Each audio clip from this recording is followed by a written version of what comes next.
प्यारे बच्चों, कक्षा 11 गणित NCERT चैप्टर आज रैखिक असमीकाएँ बताने वाले हैं। आज हम इस चैप्टर पर चर्चा करेंगे। इसकी एक्सरसाइज शुरू होती है, 6वां पार्ट है 6.1।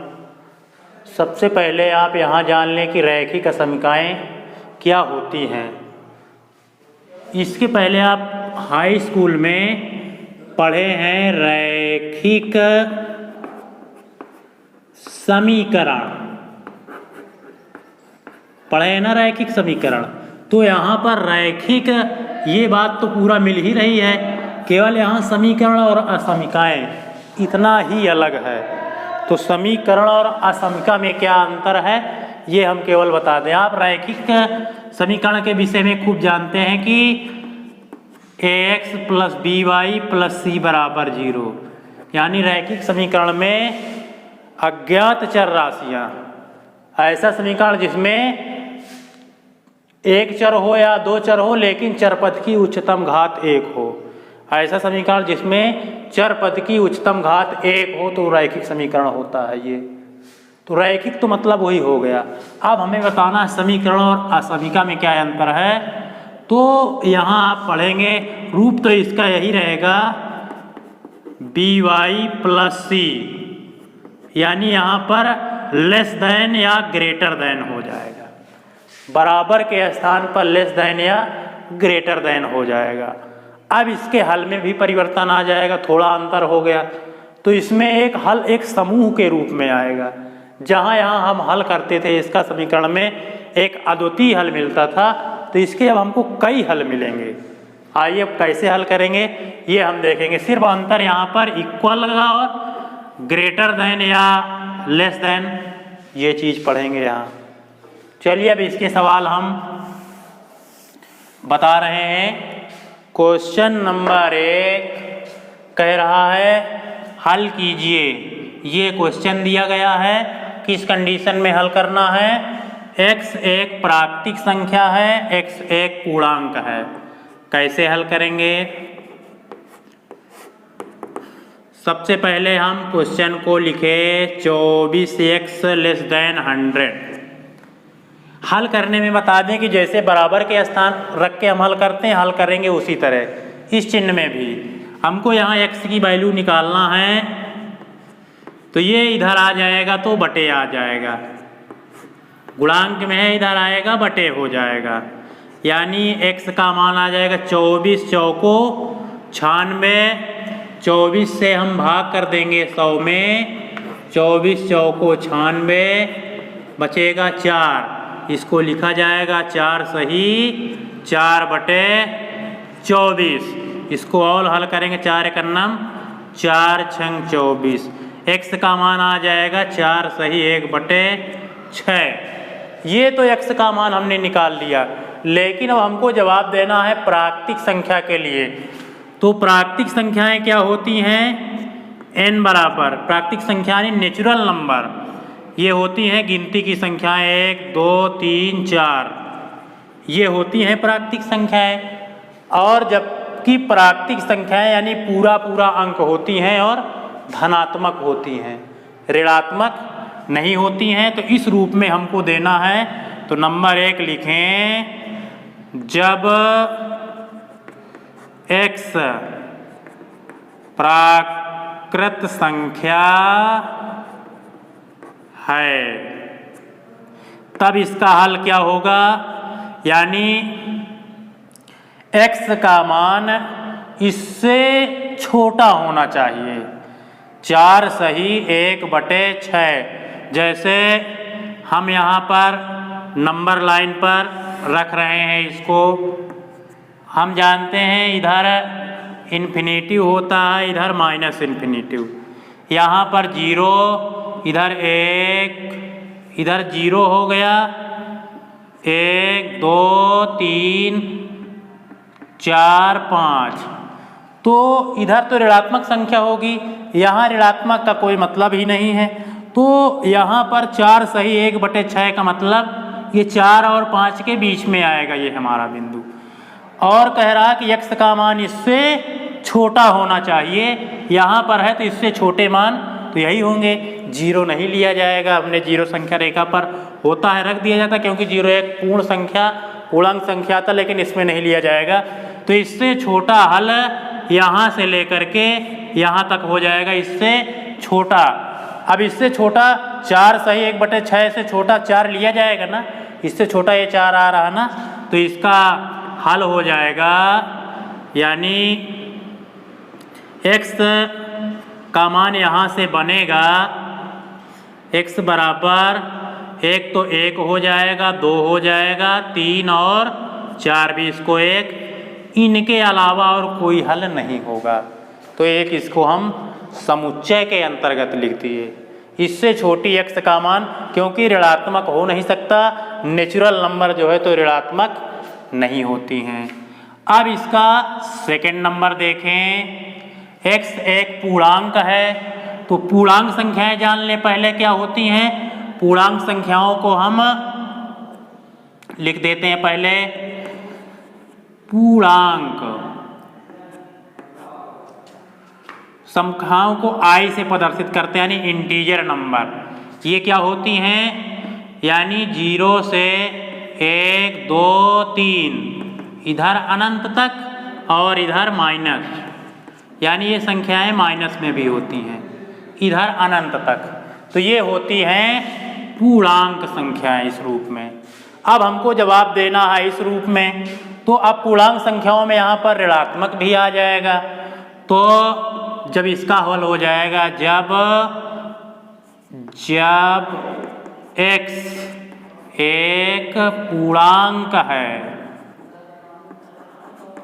तो इसका हल हो जाएगा x का मान क्या क्या बनेगा, यानी इससे छोटा ही रहेगा, तो इससे छोटा, क्योंकि पूर्णांक संख्याएं ऋणात्मक भी होती हैं और धनात्मक भी होती हैं। तो ध्यान दीजिए, इधर तो ये गिनती तो रहेंगी इसके, और पीछे की भी गिनती हो जाएंगी, यानी 0 1 2 3 इधर तो रहेगा, इधर माने ऊपर नहीं जाएगा इसके, लेकिन इधर जो है 0 -1 -2, इधर जो है माइनस, इधर तो अनंत तक हो जाएंगी, क्योंकि ऋणात्मक संख्याएं सभी इससे छोटी ही हो जाएंगी। इस तरह ये हमारा प्राकृतिक संख्या के लिए हल हो गया और ये पूर्णांक के लिए हल हो गया। तो यहाँ हम पहचाने पूर्णांक क्या है, प्राकृतिक संख्या। पूर्णांक संख्याएं 0 से दाईं ओर धनात्मक संख्याएं अनंत तक, ऋणात्मक संख्याएं अनंत तक। एक चीज का ध्यान रहे, पूर्णांक, पूर्णांक मतलब पूरा पूर्णांक। यहाँ पर संख्या भिन्न में नहीं होगी, न दशमलव में होगी, पूरा पूर्णांक होगा। ये चीज का ध्यान रखेंगे। चलिए अब हम क्वेश्चन नंबर 2 बताएंगे। क्वेश्चन नंबर 2, सारे डाउट क्लियर हो जाएंगे। क्वेश्चन नंबर 2 बताएंगे। यहाँ पर ये लिखा है क्वेश्चन नंबर 2, -12x और बड़े का चिन्ह है, फिर लिखा हुआ है 30 यानी 30। यहाँ भी हमको हल करना है। x एक प्राकृतिक संख्या है, x एक पूर्णांक संख्या है। तो इसको हम जब हल करेंगे, पहले क्वेश्चन को लिखे माइनस। एक विशेष चीज, अगर यहाँ पर ऋणात्मक है, वेरिएबल हमारा चरपद ऋणात्मक है, तो दोनों पक्षों में माइनस से गुणा करेंगे और क्वालिटी चेंज हो जाती है। तो माइनस से गुणा करेंगे तो ये 12x हो जाएगा और ये क्वालिटी हमारी चेंज हो जाएगी। क्या किया यहाँ पर, दोनों पक्षों में -1 से गुणा करने पर, कब -1 से गुणा करते हैं, जब चरपद हमारा ऋणात्मक रहे तब। अचर रहे ऋणात्मक तो रहने दीजिए। तो दोनों पक्षों में माइनस से गुणा करते हैं और ये क्वालिटी चेंज हो जाती है, जैसा कि यहाँ पर किया। ये हम माइनस यहाँ पर नहीं लगाए थे, क्योंकि यहाँ माइनस गुणा किया तो माइनस का प्लस हो गया, लेकिन इधर तो माइनस रहेगा ही। अब यहाँ से x की वैल्यू निकालते हैं तो कितना आ जाएगा, 30/12। 12 बटे में आ जाएगा, काटे इसको, 3 दहम 30, 3 चौक 12, और काटेंगे 2 दूनी 4, 2 पंचे 10। x का मान आ जाएगा -5/2, या इसको लिखेंगे 2 दूनी 4, 2 सही 1/2। ये अब हमको प्राकृतिक संख्या के लिए भी देना है और इसका पूर्णांक संख्या के लिए भी देना है। तो बताइए यहाँ पर इससे छोटी प्राकृतिक संख्या तो होती नहीं, क्योंकि ये ऋणात्मक है, और इससे छोटी संख्या x का मान, हमारी प्राकृतिक संख्या ऑलरेडी धनात्मक होती है। तो यहाँ पर लिखा जाएगा नंबर 1, जब x प्राकृत संख्या है, प्राकृतिक संख्या यानी धनात्मक होती है, जो गिनने में काम देती हैं, तब x का कोई हल नहीं होगा, कोई हल नहीं होगा। क्यों कोई हल नहीं होगा? क्योंकि इससे छोटी गिनती जो है हमें ऋणात्मक दिशा में ही मिलेगी, धनात्मक की ओर तो जाएगी नहीं, क्योंकि धनात्मक गिनती इससे बड़ी होती है और ऋणात्मक गिनती जो है हमारा प्राकृतिक संख्या होती ही नहीं है। इसलिए इसके अंतर्गत हमारा इसमें कोई हल नहीं मिलेगा। अब सेकंड नंबर के लिए, जब x पूर्णांक है, जब x पूर्णांक है, पूर्णांक है, अभी हमने पूर्णांक के लिए बताया ना, पूर्णांक संख्याएं i बराबर 0 से धनात्मक की ओर अनंत तक, और इधर जो है ऋणात्मक की ओर भी अनंत तक ये होंगी। तो इससे छोटी गिनती नंबर लाइन पर रख देते हैं इसको हम, इधर ये इन्फिनेटिव, इधर माइनस इन्फिनेटिव। तो ये ऋणात्मक गिनती है, मान लो कि यहाँ से 0 है, इधर 1 2, इधर धनात्मक गिनती चलेगी, इधर माइनस की -1 -2 -3। तो 2 सही 1/2 का मतलब क्या है? 2.5, यानी यहाँ पर आएगा, यहाँ पर आएगा ये करीब इसके बीच में 2 सही 1/2। और इससे छोटा मान हमारा इधर की ओर चलेगा, तो इससे छोटा इधर -3 आ जाएगा। तो इधर की ओर यानी इसका हल यहाँ से इधर की ओर तो इन्फिनेटिव तक आ जाएगा। तो इसका हल हो जाएगा x का मान जो है इससे छोटा मान, मतलब -3, और इधर से लिखते हैं -3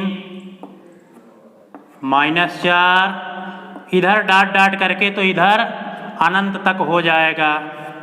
तो ये इसका पूर्णांक के लिए तो हल मिल जाएगा।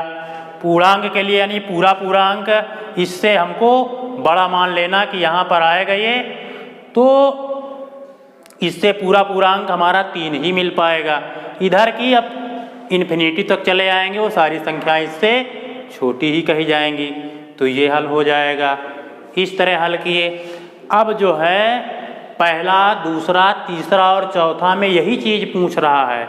हमने आपको प्राकृतिक संख्या के लिए हल बताया, पूर्णांक के लिए बताया, अब थोड़ा वास्तविक के लिए बता देते हैं एक, ताकि आप क्वेश्चनों को आसानी से हल कर सकें। अब जो है रियल नंबर के लिए हमको बताना है, वास्तविक संख्या के लिए। क्वेश्चन नंबर 3 और 4 हल करें, जैसे हमने क्वेश्चन नंबर 1 और 2 बताया। अब क्वेश्चन नंबर 5 है 4x + 3 ≤ 5x + 7। उसी तरह हल करेंगे। देखिए हल करते हैं इसको। पहले पक्षांतर करेंगे, चर पद को एक तरफ, ये इधर आएगा, ऋणात्मक हो जाएगा, और ये उधर जाएगा। चर पद को एक तरफ, अचर पद को एक तरफ किया। यहाँ से घटाएंगे तो 5x से 4x घटेगा तो माइनस का x बचेगा, यहाँ पर बचेगा 4। फिर देखिए चर पद हमारा ऋणात्मक आ गया, फिर दोनों पक्षों में माइनस से गुणा करेंगे तो ये x हो जाएगा और ये क्वालिटी चेंज हो जाएगी, ये हो जाएगा। यहाँ भी क्या किए, दोनों पक्षों में -1 से गुणा करने पर, दोनों पक्षों में -1 से गुणा किए जब चर पद ऋणात्मक रहे। और रियल नंबर के लिए हल तो आप एक कर्व बना लीजिए, उसी के अंतर्गत दीजिए तो ज़्यादा सही रहेगा। इधर इन्फिनेटिव, इधर माइनस इन्फिनेटिव, क्योंकि वास्तविक संख्या तो हमारी बहुत होती हैं। आगे 5 से लेके जहाँ तक भी आपको सवाल लगाने हैं पूरे एक्सरसाइज में, वास्तविक संख्या के लिए हल निकालना है। 4 तक तो कह दिया, किसी के प्राकृतिक निकालिए, किसी का पूर्णांक निकालिए और वास्तविक भी पूछा, लेकिन 5 से लेके पूरे एक्सरसाइज के सवाल वास्तविक संख्या के लिए निकालना है। वास्तविक संख्याएं क्या होती हैं, रियल नंबर। ये रियल नंबर होती हैं, यानी यहाँ पर माइनस इन्फिनेटिव से इन्फिनेटिव तक, ध्यान दीजिए ये इन्फिनेटिव तो कुछ कोई निर्धारित अंक तो है नहीं है, यानी इसके बीच की समस्त परिमेय संख्याएं, समस्त अपरिमेय संख्याओं के समूह को वास्तविक संख्याएं कहते हैं। और वास्तविक संख्या कब नहीं होती है, जब रूट के अंदर मान लो -1 आ गया, रूट के अंदर निगेटिव हो गया, तो ऐसी संख्याएं वास्तविक नहीं कही जाती हैं और इन्फिनेटिव नहीं कही जाती हैं, या माइनस इन्फिनेटिव। तो ये यहाँ पर इसके बीच की अंक कहा जाएगा, बाकी इन्फिनेटिव नहीं लिया जाएगा। छोटा कोष्टक का मतलब ही होता है ओपन इंटरवल, इसके अंदर की वैल्यू बाकी ये इंक्लूड नहीं की जाती है, ठीक है ना। तो ये है, तो अधिकतर रियल नंबर में अधिकतर संख्याएं आती, कम नहीं होती। जैसे वो इन्फिनेटिव हो जाए या रूट के अंदर -1, बाकी सभी संख्याएं हमारी रियल नंबर हैं। तो रियल नंबर के लिए हर पहले हम x का मान निकाल लें और उसको नंबर लाइन पर रख दें, और इसके बाद फिर -4 ही है ना, यहाँ से एक कर्व खींच देते हैं ये ऐसे। और ये ध्यान रखें कि ये लेस देन के लिए है और ये ग्रेटर देन के लिए हल है। 2 ही हल यहाँ पर आपको मिलना है, x ग्रेटर, ये वाला लेस देन, इधर ग्रेटर देन। तो यहाँ हमारे क्वेश्चन में ग्रेटर देन है, तो ग्रेटर देन का मतलब कि यहाँ पर ये हल हो जाएगा हमारा। इधर का हल, इधर का हल क्या कहा जाएगा, -4 से बड़ा, x का मान -4 से बड़ा ही होगा, कहाँ तक, इन्फिनेटिव तक। तो इसका हल हम ऐसे लिखेंगे, x बिलोंग कर रहा है -4 से बड़ा और कहाँ तक, इन्फिनेटिव तक। तो ये यहाँ पर हम छोटे कोष्टक का प्रयोग करेंगे, यानी ओपन इंटरवल। अगर ये वाला कोष्टक क्लोज इंटरवल का प्रयोग किया जाएगा, जब ये greater less than or equal या ग्रेटर देन आर इक्वल रहे, तब हम ये इस कोष्टक का प्रयोग करेंगे। थोड़ा सा हम मतलब बता देते हैं। इसका मतलब ये -4 से इन्फिनेटिव के बीच की संख्या है। अगर यहाँ पर लिख दिया जाए 2 -2, तो यानी 2 से -2 से 2 तक, यानी इसके बराबर भी, इसको इस रूप में लिखा जा सकता है -2, x का मान -2 से छोटा तथा बराबर और 2 से बड़ा तथा बराबर। इस बात को अब हम यहाँ लिखेंगे, यहाँ पर ये बराबर से भी, यानी -2 से 2 तक। अगर इसको ऐसे लिख दिया जाए तो इसका मतलब कि ये इंक्लूड नहीं किया जाएगा, ये शामिल नहीं किया जाएगा, इसके अंदर की वैल्यू शामिल किया जाएगा। तो -2 से 2 के बीच में नंबर लाइन पर बहुत सी संख्याएं होंगी। तो इस तरह इनको हम कोष्टक का भी ध्यान लगाएंगे और याद रखेंगे कि कभी भी इन्फिनेटिव के बगल में ये नहीं लगता है क्लोज इंटरवल। भले इक्वल लगा है यहाँ पर, तो हम तो क्लोज इंटरवल लगाएंगे, लेकिन फिर भी इन्फिनेटिव के बगल में नहीं लगाएंगे, क्योंकि इसकी कोई सीमा नहीं होती। और जब ये लग जाता है, इसका मतलब क्लोज इंटरवल, बंद अंतराल हो जाता है, और इन्फिनेटिव की कोई सीमा नहीं होती, तो इसके बगल में नहीं लगाते हैं। तो इस प्रकार अब शेष क्वेश्चन आप बुक से हल करें।